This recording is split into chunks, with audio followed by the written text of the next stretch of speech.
Well, it was about what I expected. It's an election year, and this governor is coming into this election with some very real needs. I mean, after the cuts that were handed down to our local schools, and after the tax increases for pensioners and for low-income families of the first 3 years, he really needs to come back with something to try to wash that away before this upcoming election. We heard a lot about that tonight. There was a lot of declaring victory on the economy, even though we've really only gone from 49th to maybe 47th in unemployment, and our growth really still lags the nation. But there was a lot of declaring victory on that.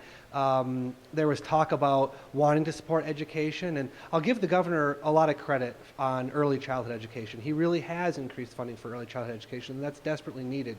But what he's done to K-12 schools is just unconscionable.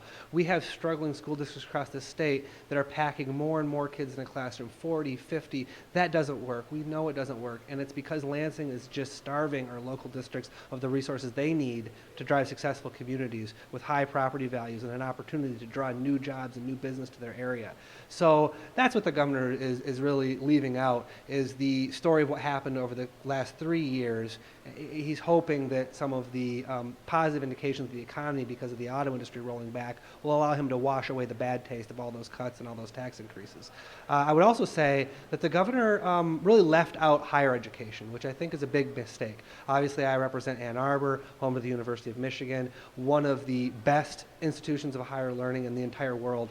We bring in an amazing amount of economic development, research dollars, and we educate a ton of Michiganders. It's an important institution, and so is MSU and Wayne State and all the public universities. He completely left them out. And after cutting higher ed by 15% during his first term, he needed to say something about how he was going to wash that bad taste away for those of us who care about higher education and care about trying to put a college education into reach for middle-class families.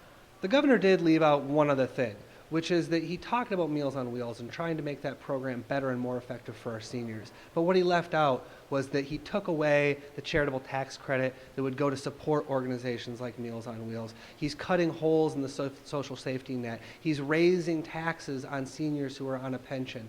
And when you're a senior on a fixed income and your taxes go up by $3,000 or more in 1 year, that's a big impact, and that's the kind of thing that are driving seniors to have to make the tough choices between medicine and food, and driving them to rely on resources like Meals on Wheels. So I'm glad that the governor wants to support this great organization. I'm glad that he's saying nice things about it, but I just don't want to leave out what came before that, which was the cuts to charitable organizations and the holes that have been torn in the social safety net.